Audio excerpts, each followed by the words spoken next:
Bhutan match জয়ের পর Bangladesh football দলে এখন বইছে ঈদের আনন্দ। বাফুফের সভাপতি তাবিদ আওয়ালের কাছ থেকেও মিলেছে বিশেষ ঈদ উপহার। শুধু তাই নয়, ফুটবলারদের পরিবার নিয়ে ঈদের দিন টিম হোটেলে থাকছে বিশেষ আয়োজন। বিস্তারিত পার্থ বণিকের রিপোর্টে।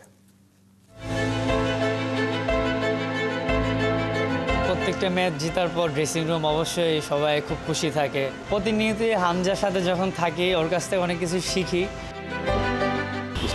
তাবিদ আওয়াল সাহেব উনি সবার জন্য বলেছেন যে ঈদের একটা পাঞ্জাবি সবাইকে গিফট করবেন। ভুটানের বিপক্ষে ম্যাচ শেষে জয়ের আনন্দ নিয়ে টিম বাসে হামজারা, তাদের ঘিরে ভক্তদের উচ্ছ্বাস। আর এই জয় বাংলাদেশ দলের ঈদের আনন্দ হয়েছে দ্বিগুণ। স্বস্তির সাথে মিলেছে খুশি, মিলেছে আত্মবিশ্বাস, তার চেয়েও বড় কথা মিলেছে বাফুফে সভাপতির কাছ থেকে পাঞ্জাবি। হামজা জামালদের জন্য ছোট্ট কিন্তু আন্তরিকতায় পূর্ণ এক উপহার তাবিদ আওয়ালের। অবশ্য শুধু পাঞ্জাবি নয়, ঈদের দিন বাফুফে আরও এক বড় উপহার দিচ্ছে ফুটবলারদের। সেটা এই টিম হোটেলে পরিবার নিয়ে আনন্দে মেতে ওঠার সুযোগ। এই তো সেদিনের কথা, কাজী সালাউদ্দিনের আমলে যেখানে জাতীয় দলের ফুটবলাররা ঠিকমতো ম্যাচ ফি পেতেন না, সেখানে রাতারাতি তাদের জন্য এত আয়োজন। হামজা জামালদের টিম ম্যানেজার আমির খান তো রসিকতা করেই জানালেন পেছনের কাহিনী।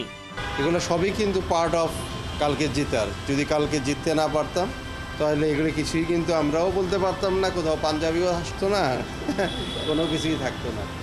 এদিকে টিম হোটেলে বাংলাদেশ দল পুরো দিন বিশ্রামে থাকলেও সোহেল রানা একটু বেশি চাঙা।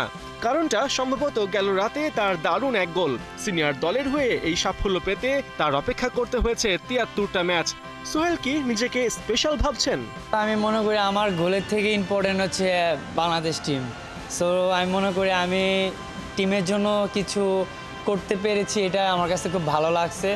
আর অ্যাজ এ পার্সোনাল হিসেবে যদি আমি মনে করেন, অবশ্যই আমার ভালো লাগতেছে, কারণ অনেকদিন পর একটা ন্যাশনাল টিম হয়ে গোল পাইছি। সো এই জিনিসটা অবশ্যই ভালো লাগার একটা ব্যাপার।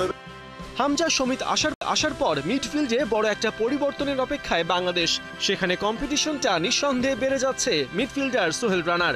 তবে এরপরেও এই দুজনকে প্রতিদ্বন্দ্বী কম টিমমেট হিসেবেই দেখছেন সোহেল। আর স্পষ্ট করে বললে তাদের কাছ থেকে শিখছেন। প্রতিনিয়তই হামজার সাথে যখন থাকি ওর কাছ থেকে অনেক কিছু শিখি। আর কালকেও গোল করার পরে আমরা প্রত্যেকটা প্লেয়ার ওকে অ্যাপ্রিসিয়েট করছি। সমিত ও আসছে আমাদের টিমে, আমি মনে করি আমাদের টিম আরও স্ট্রং। ডে বাই ডে আমাদের টিম অনেক স্ট্রং হচ্ছে।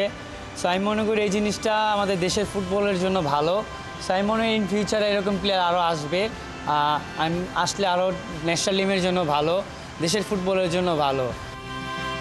প্রবাসীদের ভিড়ে স্থানীয় ফুটবলাররা হারিয়ে যাবেন কিনা, দলের মধ্যে গ্রুপিং হবে কিনা, ঘরোয়া ফুটবল টিকতে পারবে তো, এমন অনেক প্রশ্নের ভিড়ে সোহেল রানারা যখন বলেন সামনের দিনে এমন প্রবাসী ফুটবলার আসলে দেশের ফুটবল এগিয়ে যাবে, তখন বলতেই হয় যত বাধাই আসুক পথ হারাবে না বাংলাদেশ। পার্থ বণিক, ৭১, ঢাকা।